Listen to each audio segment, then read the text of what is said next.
What is going on, everybody? Thanks for joining me on my channel, Brutus on Baseball. Today's video, we have a shipment that came in from PWCC, where I keep a lot of my cards vaulted there. I've used the vault there for a long time. It's just a great way to ship my cards easily, get them stored. Most of what I send there is over 50 bucks, so it's really free. But every once in a while, there are cards that I know that I want to bring home. I don't want to keep them in the vault because I want to keep them long-term for my collection. And usually what I target is a handful of cards that I feel like PWCC has undervalued. So it's actually a little bit cheaper for me to pay that fulfillment fee, which is 1% of the card value. And then the other thing too that I do bring home are really cheap cards, kind of filler to be able to just fill out the package because I'm going to pay a lot for shipping anyway. So I might as well pay, you know, a couple pennies for, you know, a cheap card to get that sent home to me if it's something that I want to keep in my collection for a long time as well. The one thing I do notice too is PWCC really values PSA cards quite accurately, and they have the information constantly updated with PSA as well. The ones that don't get evaluated as accurately, I think, are the BGS and the SGC slabs, especially SGC. I think this whole pile is going to be SGC slabs. They don't have a very accurate sales market in a lot of ways. Through PWCC, at least, they don't really track it very well, and they don't always give it the valuation that I think it deserves. So there's a lot of SGC cards coming home. Let's crack into these, get all this tape off, and I'm going to fast forward through this, and when I'm done, we'll see what I get.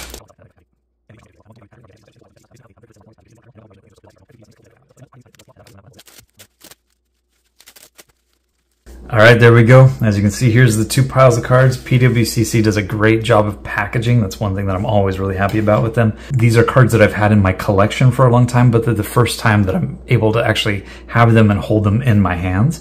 So I'm going to treat it a little bit like a reveal, kind of see what I get. You can see all the PWCC stickers on the back that will tell you what it is too. So one of the cards right here, 2017 Bowman Chrome, Alex Bregman rookie card, but the SP version. So BGS Pristine 10. Love that card. Next one. Like I said, these are going to be a number of cards that were just cheaply valued by PWCC, so it really seemed worth it to me to get them sent home. Carlos Correa is a guy that's, you know, values are pretty low right now, but especially so because his market just isn't that hot. So this is a 2015 Topps High Tech Gold Rainbow, serial numbered. I believe that says 99 on there. Can't quite tell. Really hard to see some of these. Yeah, I don't know if you can see it better on the video. It's numbered out of some small number, less than 100. But there we go. That's the, oh, it says, I was way off. It says out of 50. There's no way I can actually see that that says 50. No, it says 35. That's out of 35. 9 out of 35. You hold it in the right light, you can see it. So, low serial number card. Next one up, we've got a Barry Bonds. I love this one because look at those subgrades. 9.5, 9.5, and 2 10s for an 87 Donruss Barry Bonds rookie card. So, definitely one I'm keeping. Probably the best Bonds BGS rookie card I have for that one. Got this one sent home to me, a quad 9.5 Bowman Chrome Adrian Beltre rookie card. Pretty cheaply evaluated by PWCC, especially compared to his prices having gone up now that he's in the Hall of Fame. So that's my Bowman Chrome card for Beltre, and maybe I'll take a moment too and kind of show you my Beltre collection. All right, got my Adrian Beltre rookie card master set here.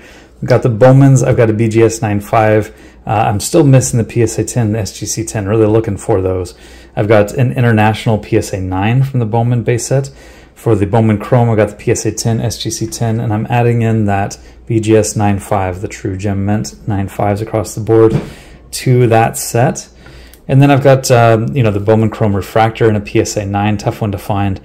Bowman's Best, I've got the PSA 10, BGS 9.5 with the quad 9.5s, SGC 10, and then I've got this Bowman's Best Refractor and a BGS 9.5. Next one up is a 88 score rookie traded Craig Biggio quad 9.5s. Again, this is my Craig Biggio set. I'm adding this one as well. 88 Fleer Update Glossy with the quad 9.5 subgrades as well.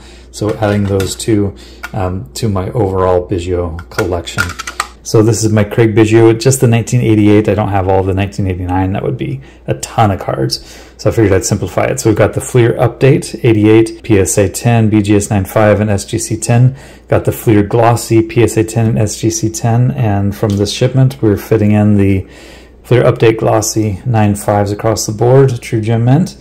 And then as well, the 88 score traded, PSA 10, SGC 10, and we're fitting in that True Gem Mint from BGS 95 as well. And then this is my score traded Glossy set. I've only got the SGC 10, so I need a PSA and a BGS Gem Mint for the score traded Glossy. So there you go, there's my Craig Biggio. This one was definitely worth bringing home for me. Got a little bit of a thing right there, that's just on the surface. But it's a Bazooka. So this is not the tops traded, it's a Bazooka. BGS 10 Pristine, only 2 of these out there, I think. Graded Pristine by BGS. Extremely rare card. And I think PWCC had only evaluated the card at like $400, $300, something like that. And with him being in the Hall of Fame, I'd say this is easily a $1,500 card, if not more, because of how rare it is. All right, and here is my last one that I'm going to share with you guys. My Todd Helton, brand new to the Hall of Fame this year, rookie card master set. I've got the Bazooka PSA 10 and the Bazooka SGC 10, and I'm adding that BGS 10 Pristine Bazooka. Only population of 2, so I've got that complete run now of the Bazooka cards, and I've already got the tops traded PSA 10, BGS 10 Pristine as well, and the SGC 10 for those. So got my complete run of Todd Helton rookie cards at home with me. Definitely worthwhile. 2016 Bowman's Best Trey Turner Orange Refractor. This one is numbered again, if you can see it in the light, out of 35. So another nice low serial numbered rookie card of Trey Turner. As you can see here, most of my cards that I'm bringing home are rookie cards. That's what I collect. Rookie cards of Hall of Famers or guys that I think could be future Hall of Famers. So another example of a future Hall of Famer, in my opinion. I think he's likely to get in probably in the next handful of years. Could be toward the end of his time on the ballot, but we'll see. 95 Bowman Andrew Jones, quad 9.5s again. Always targeting those high subgrades. And I have been for a long time, even before Beckett came out with their proposed grading scale changes. I just figured you got to target quad 9.5s or above. So another great example, got the Albert Pujols 2001 Fleer Authority, 2 9.5s and 2 10s on that one. I love this one. It's a serial numbered rookie card. Which way? Nope, there we go. Number 235 out of 2001. It was issued in 2001. Right there.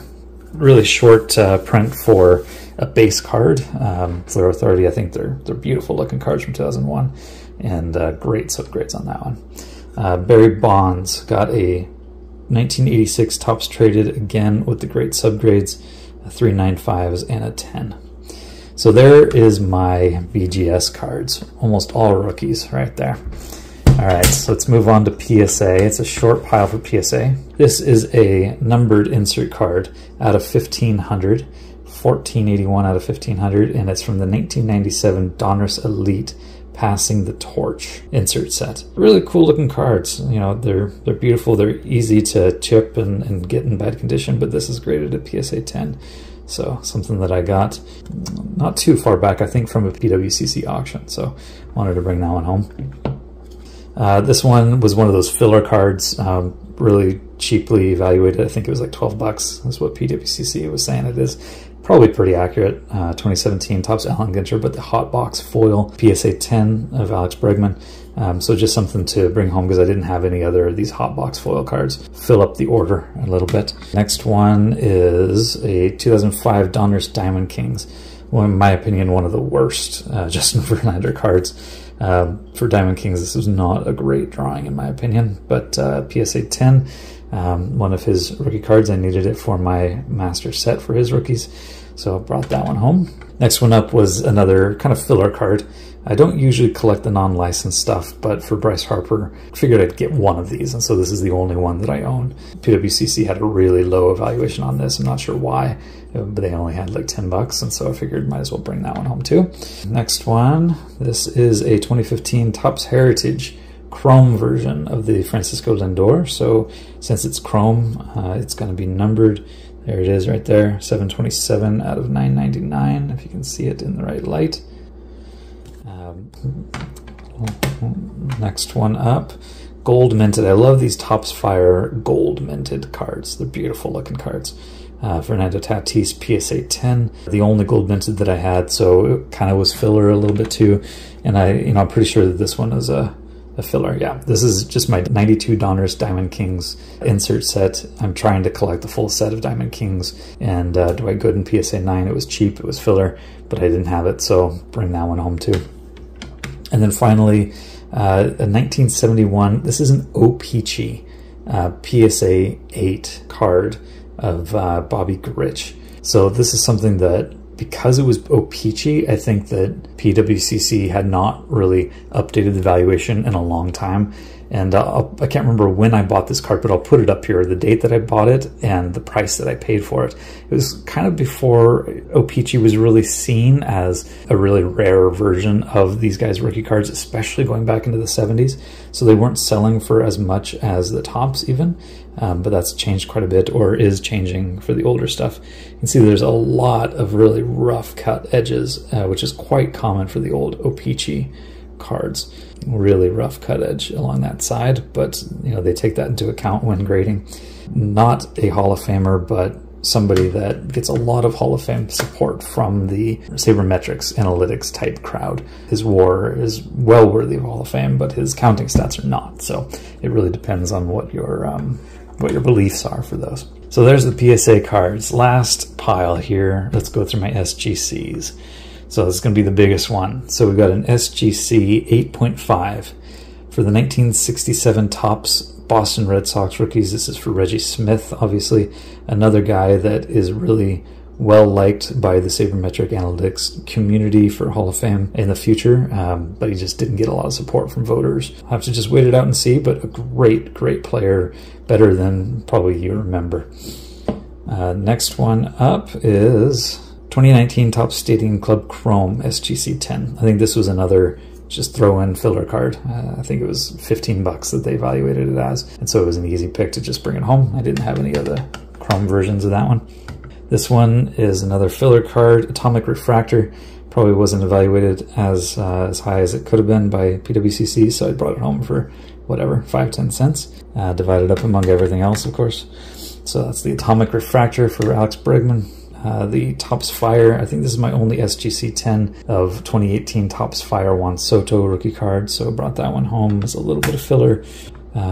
Freddie Freeman, we've got a 2011 Bowman Platinum Ruby Freddie Freeman. You can see the color on that. I love these Bowman Platinum cards. Bowman Platinum to me is one of the most underrated sets almost every year. 2011 is beautiful. 2013 has some good ones. 2016 is beautiful. And especially how they do their ice parallel versions and then their colored parallel. They really pop out with the color. And I just think they're beautiful. So brought the Freddie Freeman home, add to the collection here. Next, Topps Chrome Refractor. It's just the base refractor version, but I think because it was SGC, PWCC valued this at like 100 bucks, something like that, way cheaper than a PSA 10. So 1% of that is going to cost me $1 to send it home. That makes a lot of sense to do that. The pink refractor, I think that, yeah, there were two of these, Tatis pink refractors. These were really cheaply evaluated by PWCC. I'm not sure why. I think they were like 15 bucks each. Again, they just don't evaluate SGC cards as well as they should, and so you can find a lot of great deals. Same thing on this one. This is a 1994 Sportflix Alex Rodriguez rookie card, SGC 98. Not a lot of these out there, but I think they had it for like 12-15 bucks. Send it home. I had the Donruss BGS 9.5. Got the same 87 Donruss SGC 98 or SGC 10. It's the old grading scale. To bring that one home, fill out some of my Barry Bonds rookie card set. And I'll add that to the 86. I got the BGS 9.5 of the 86 Topps and the SGC 98-10 of 86 Topps as well. These are ones that I just wanted to have in my collection. I know I'm not going to sell them because they're the only copies that I have of those. So bring them home. Next one. Got a 2018 Panini Diamond Kings Shohei Ohtani knee up artist proof gold. Lots of words there, but essentially why this one's important, why I'm going to hang on to it, is because it's numbered. Oh, you can barely see it there. Again, some of these are just horrible for trying to see the numbers, but it's out of 99, so low serial number for an Ohtani rookie card. Undervalued again, so I brought it home for just like $1 or maybe even less than that.